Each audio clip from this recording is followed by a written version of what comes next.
Yeah, it's absolutely awful. I was kind of surprised by how bad it was. Hey, how's it going, everyone? So it's been about 2 years since I've been on YouTube, and I'm coming back with a movie review of all things. If you've seen any of my other videos on this channel, then you'll know I typically do not do movie reviews, or actually never do movie reviews. This channel has all been about books, reviews, TBRs, stuff like that. But I feel like this is an exception because it is based on a book, or at least inspired by a book. So yeah, the movie I'm going to be reviewing today is the new War of the Worlds that recently premiered on Amazon Prime. I first heard about this movie like 3 or 4 days ago. I think I just saw like it on Google News or some random site like that. And I was kind of surprised because I'm a huge fan of the 2005 War of the Worlds movie. So I was surprised that I hadn't heard about this one at all. It really seems like this was not really advertised much. It wasn't shown much. I watch Amazon Prime fairly frequently, and I hadn't seen anything about this upcoming release. But like I said, when I heard that it was going to be released, like a new War of the Worlds going to be released, I was pretty excited because I am a huge fan of the 2005 movie. So I checked the trailer out immediately, and that is where my excitement ended. The trailer was terrible. If you watched the trailer and you didn't like it, then I highly doubt you're going to like the movie. So without getting into any spoilers, I'll just start listing off some of the things I immediately noticed either in the trailer or while watching it. The first thing, the most obvious thing, is the blatant advertising.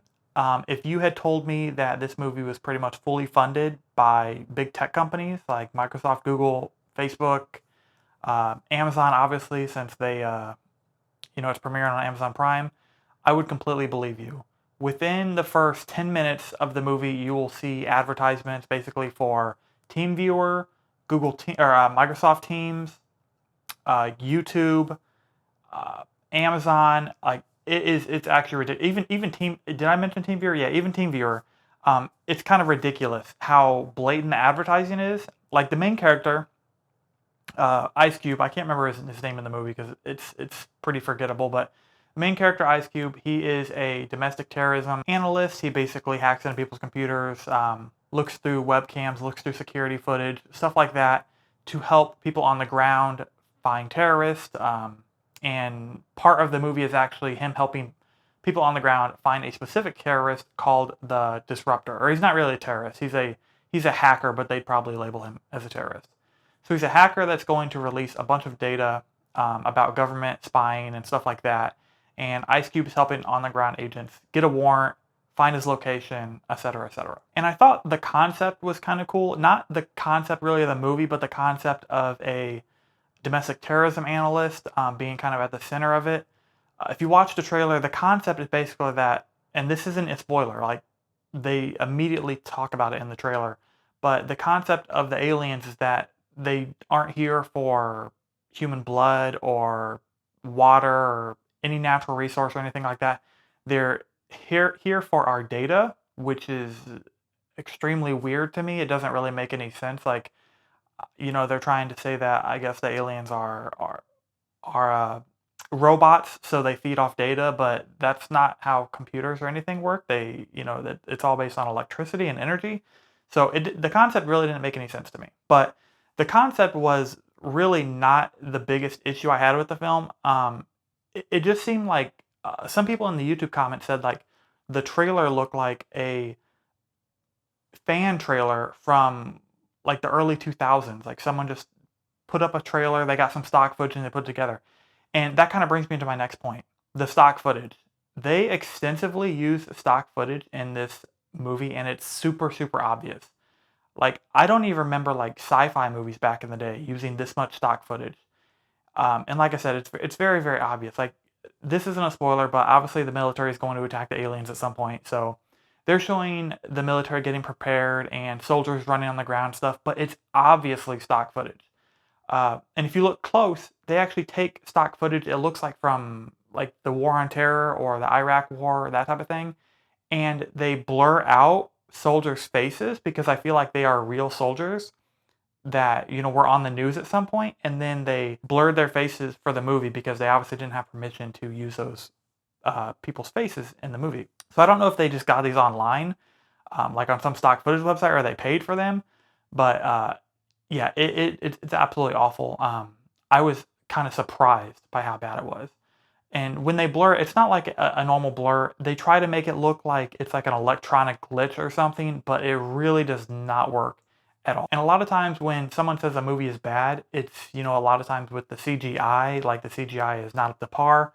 That's really not too big of an issue for me. There are lots of movies, especially in like the sci-fi genre, that I like that have pretty bad CGI. But if the story and the acting and everything else fits together, I can completely forgive bad CGI. But when this movie is kind of presented as, I wouldn't call it a blockbuster, but it's presented as, a triple A, movie title, something like that should be on par with the 2005 version of the movie. The bad CGI is just kind of inexcusable. The lighting is completely off. Some of the CGI is okay, like they have like night vision stock footage, and it's obvious that they took the stock footage and then they put the tripods inside of it, and that looks okay.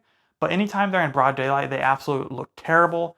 And it's really shocking because 20 years ago, the tripods still hold up from the remake in 2005. But in this movie, I don't even I'm kind of speechless because of how bad it is. Okay, and then I guess the final thing that I want to mention is Ice Cube's acting. I'm not a huge Ice Cube fan, but I also don't hate him in any of his movies. I actually quite enjoy several of his movies. I think his first movie was like Friday, and I really enjoyed that movie. I thought that was a good movie. And then he's in like movies like Are We There Yet? Like the family-friendly kid movie.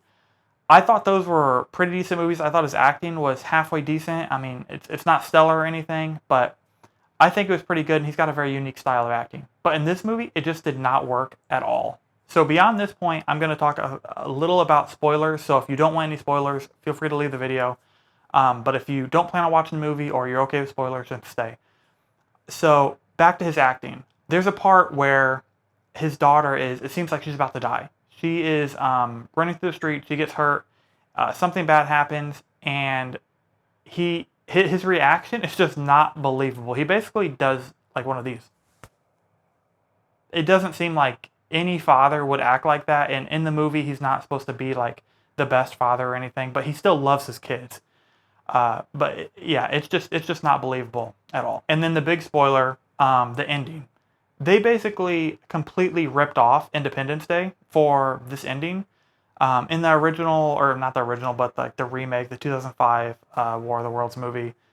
And I think in the book too, like I haven't read the book, but from what I understand, it's the same type of thing that happened in the 2005 movie where our viruses, our bacteria, that's the reason the aliens fail the invasion. But in this, it's not just natural Earth viruses. Like I said, they feed on data. So what they have to do is they have to upload a virus into some servers to get the aliens to ingest it, and then that eventually kills them. Basically a ripoff of Independence Day, and I would say Independence Day, while that's an excellent movie, that was probably the worst part of it and the most unbelievable part of it. That this alien technology is going to match with our own technology, and that a virus would do anything to them. So yeah, that's my review of the new War of the Worlds movie. Like I said, I typically don't talk about movies on this channel. I will make an exception if they're related to books, but yeah, that's all I got to say. So if you watched the movie and maybe you disagree with my opinion on it, go ahead and leave a comment below and let me know your thoughts.